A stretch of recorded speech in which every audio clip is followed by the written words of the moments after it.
Meus amigos e minhas amigas, a vida pública é o exercício permanente do transitório.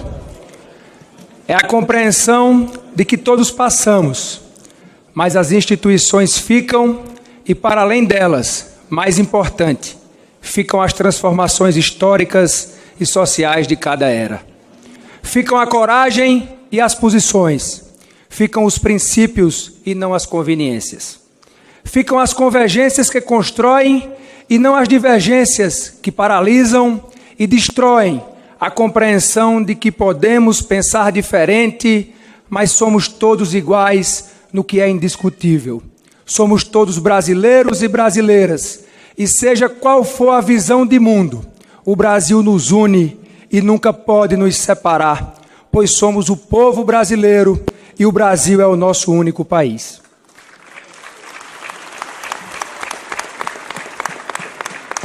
As glórias são efêmeras, mas os propósitos e os avanços o tempo nunca apaga. As paixões são radicais, mas são o equilíbrio e a razão que conduzem às horas mais difíceis. Começo assim, sob o impacto da confiança depositada em mim por vossas excelências, e vejo este plenário deste ponto de observação tão singular, e não posso deixar de lembrar e me emocionar que esta é e será sempre a cadeira do Senhor Diretas, do Senhor Democracia, a eterna cadeira do pai de nossa Constituição, Ulisses Guimarães. Assumo a presidência da Câmara dos Deputados com 3 compromissos, 3 únicas prioridades: servir ao Brasil, servir ao Brasil, servir ao Brasil. O povo brasileiro não quer discórdia, quer emprego. O povo brasileiro não quer luta pelo poder, quer que os poderes lutem por ele. O povo brasileiro não quer a divisão da ideologia, mas a multiplicação no seu dia a dia. Não temos tempo para errar. Chega de 0 a 0. O povo brasileiro quer resultado, quer emprego, quer melhorar de vida, quer educação melhor para seus filhos, quer mais segurança, quer viver melhor, quer um futuro melhor, um Brasil melhor. E se não formos capazes de entender e agir de forma prática, responsável e urgente para libertar o Brasil das amarras que aprisionam o nosso futuro, nós estaremos à altura, não estaremos à altura deste lugar e desta hora. Não podemos continuar desperdiçando o seu presente e sacrificando o seu futuro. Não podemos continuar penalizando a nossa gente, porque não existe um caminho da direita, um caminho da esquerda ou um caminho do centro. Existe apenas o caminho do Brasil. Faço aqui um apelo a todos os meus colegas. Vamos deixar o Brasil passar. Vamos deixar o Brasil passar.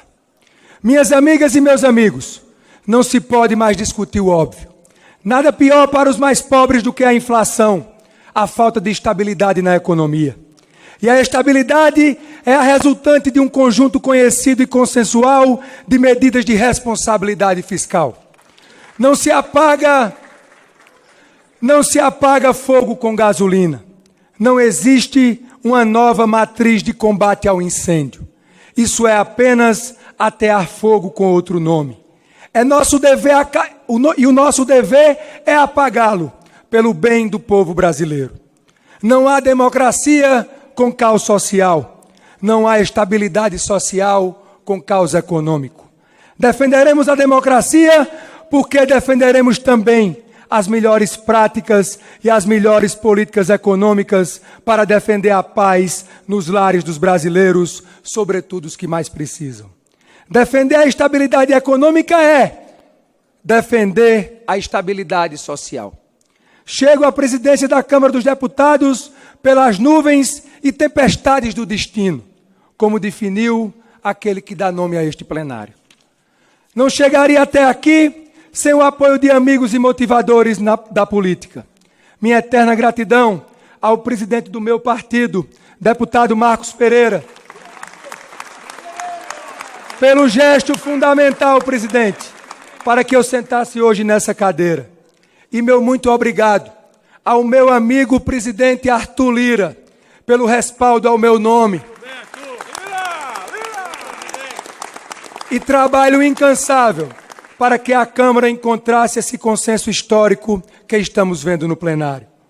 Nenhum interesse ou divergência pode estar acima da nação brasileira e das urgentes necessidades do nosso povo.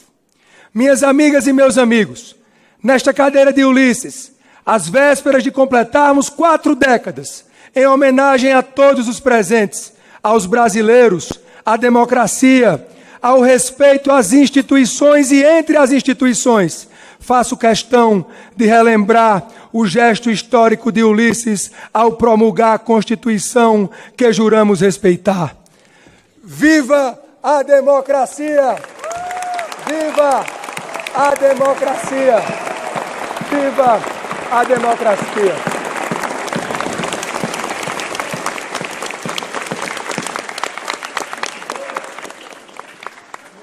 E foi pelo MDB de Ulisses que cheguei nesta casa, com apenas 21 anos em 2011.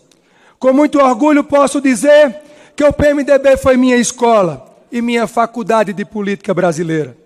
A memória de Ulisses deve iluminar corações e mentes nestes tempos difíceis. Ao contrário dos debates parciais, o parlamento jamais avançou em suas prerrogativas. Foi justamente o contrário. A vontade dos constituintes originários foi adiada por quase 4 décadas. E qual vontade era essa? Ninguém melhor para descrevê-la do que o próprio Ulisses Guimarães em seu histórico discurso de promulgação da Carta de 1988. Pontificou Ulisses: se a democracia é o governo da lei, não só ao elaborá-la, mas também para cumpri-la, são o governo, o executivo e o legislativo. Repito, Ulisses, são o governo, o executivo e o legislativo. E Ulisses continua naquele dia histórico. O legislativo brasileiro investiu-se das competências dos parlamentos contemporâneos. Que competências eram e são essas? O parlamentarismo. Ele não pregou o parlamentarismo como nova forma de governo, mas disse que o parlamento se investia das competências dos parlamentos parlamentaristas contemporâneos. Ou seja, ele afirmava que o presidencialismo absoluto deixava de existir com a nova Constituição. Isso já em 1988. E mais do que afirmar, ele descrevia o que os novos mecanismos constitucionais previam. Ulisses, em seu discurso, desenhava a função constitucional deste parlamento já então. Palavras do senhor constituinte. É axiomático que muitos têm maior probabilidade de acertar do que um só. Quem era um só? A que se refere Ulisses? O superpresidente, o presidencialismo absoluto, cuja sentença de morte estava sendo decretada naquele momento. Na inauguração da nova Constituição, no mesmo célebre discurso em que pronunciou a frase que ainda ecoa nestas galerias: tenho ódio e nojo à ditadura.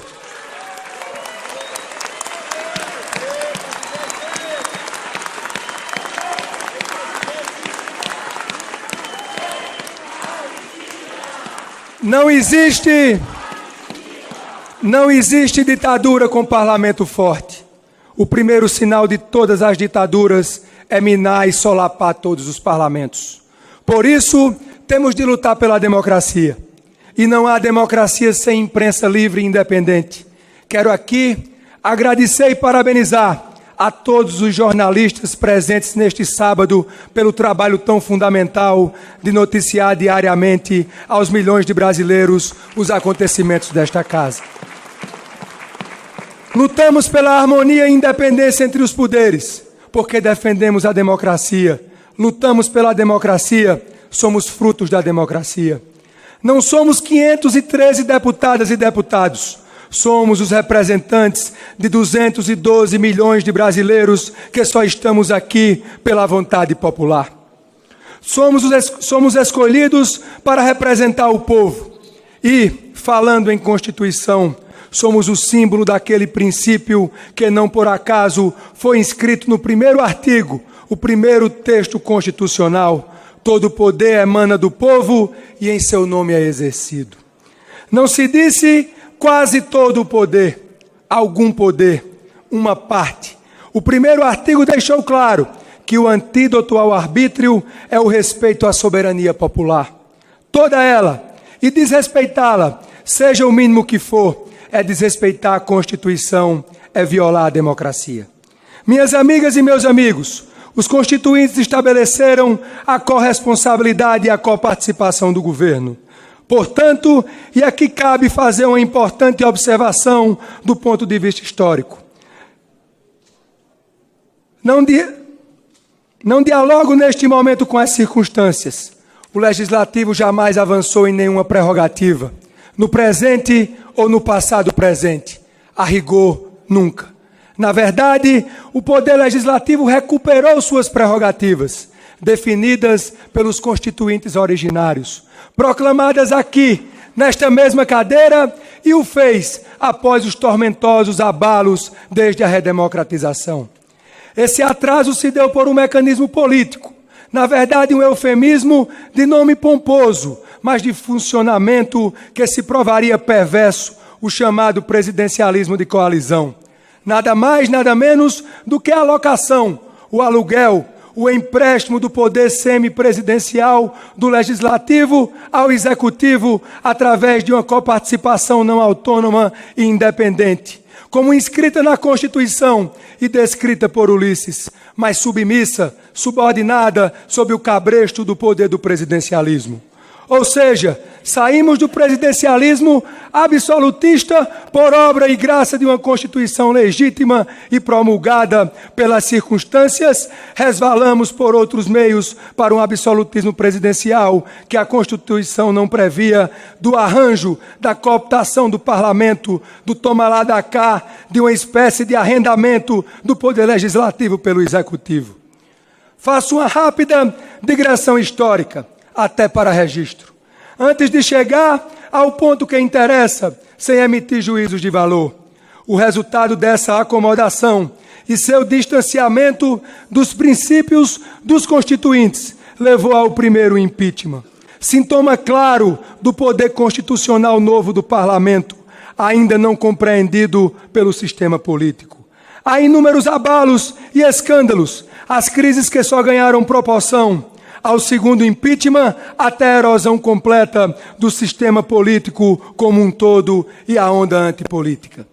Foi nessa época que aqui, nesta casa, em 2016, por meio de adoção das emendas impositivas, que o parlamento finalmente se encontra com as origens do projeto constitucional. E se afirma: a crise exigia uma nova postura, o fim das relações incestuosas entre executivo e legislativo, e a afirmação e a independência como resposta para que ambos os poderes governantes, como definiu Ulisses, pudessem se reposicionar e atravessar a tempestade da maior crise desde a redemocratização. Qual foi o guia escolhido? A Constituição. A coparticipação e a corresponsabilidade. Estamos num ponto de onde nunca deveríamos ter nos desviado. Aquele que mandou a Constituição e por tanto tempo foi adiado. E é importante destacar, fazemos parte, todos nós, todas as senhoras e os senhores, fazem parte da solução e não do problema. Basta ver algumas das fundamentais contribuições, reformas e votações deste plenário, em que vossas excelências contribuíram a favor de um Brasil melhor.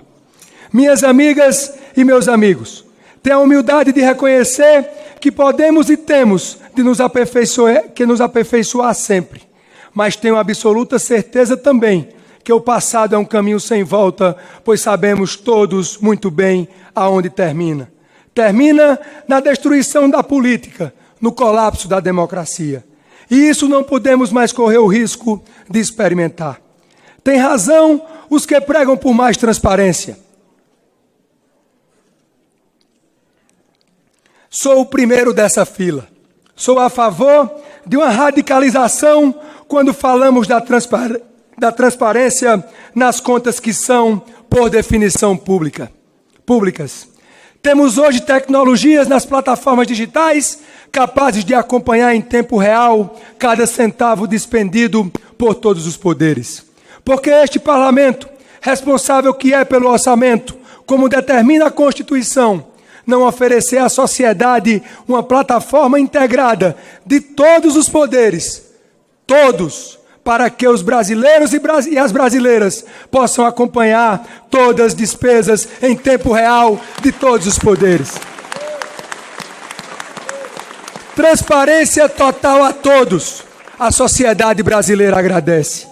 Na questão da transparência, o que não pode haver é opacidades e transparências relativas, porque o princípio é o da igualdade entre os poderes. A praça, sempre lembremos, é dos três, e não de um, nem de dois poderes. E quando não é dos três, não é a praça da democracia. E todos defendemos a democracia, porque sem democracia, este livro não é a Constituição, não é a civilização. É um pedaço de papel, é letra morta, e vamos lutar pela Constituição, pela nossa Constituição. Tudo isso para concluir. Estamos virando uma página da história. Todos os ruídos dos últimos anos, o estranhamento dos diversos agentes diante da afirmação do Poder Legislativo, as reações geraram momentos de maior ou menor tensionamento. Agora sabemos que não estamos no ponto de chegada, mas no ponto de partida, onde nos colocaram os constituintes e que por décadas as circunstâncias não nos permitiram estar. Quando cada um reconhece o seu lugar, o nome disso é respeito. Passou o tempo do dedo na cara, é hora do olho no olho. O respeito não grita, o respeito ouve e se faz ouvir. Minhas amigas e meus amigos, partindo para as considerações finais, faço uma referência especial à importância da dinâmica de harmonia que deve existir entre os três poderes. Ninguém é dono da Constituição, todos somos seus devotos defensores. E todos, sem exceção, devemos a ela obediência.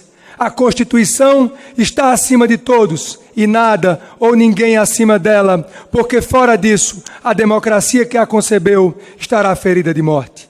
A democracia não tem dono, somos todos donos da democracia, porque se a democracia tem um dono, a democracia não é de ninguém. Democracia só é democracia se é de todos. Estaremos sempre com a democracia, pela democracia, do lado da democracia. E seus inimigos, sibilinos ou ferozes, encontrarão no legislativo uma barreira como sempre encontraram ao longo da história. Poderes têm a obrigação de não apenas serem independentes, mas de zelarem pela harmonia, porque sem harmonia, que muitas vezes se traduz na autocontenção, na compreensão que nenhum poder pode tudo e que todos, somente todos, podem representar na totalidade a democracia. Sem harmonia, a democracia pode ser irremediavelmente fraturada. Serei um guardião da independência e um sentinela permanente pela harmonia. Todos temos nossas raízes e há sempre um mistério que habita cada um de nós quando chegamos a este plenário, trazidos pela invisível e insondável vontade popular. Viemos todos das mais diferentes origens, com as mais diferentes trajetórias, e aqui nos encontramos para convergir, dialogar, discordar, mas acima de tudo, cumprir o nosso dever com algo que está acima de nós, esta instituição e o que ela representa, o povo brasileiro, seus anseios, suas necessidades. No meu 4º mandato, venho da minha amada Paraíba e a minha amada Patos. A minha terra é o meu barro. Minha família me moldou e me forjou. Meu pai Nabô e minha mãe Ilana. A minha grande referência de vida, minha avó, uma guerreira, Francisca Mota. A minha felicidade de fazer você feliz nesse momento. Eu sou a flecha que um dia você lançou. Minha mulher Luana, a quem devo a minha felicidade, a parceira, as palavras sinceras na hora sempre certa e os amores da minha vida, Paola e Hugo Filho. Temos muito o que fazer. Antes de tudo, colegas de trabalho e de vida. Eu sei a responsabilidade que me espera e sei também que ninguém faz nada sozinho. Citando pela última vez Ulisses, muitos têm maior probabilidade de acertar do que um só. Vamos fazer o que é certo pelo bem do Brasil. O Brasil não pode errar e não podemos deixar que ninguém erre contra o Brasil. Temos de estar sempre do lado do Brasil, em harmonia com os demais poderes. Encerro com uma mensagem de otimismo. Ainda estamos aqui. Muito obrigado.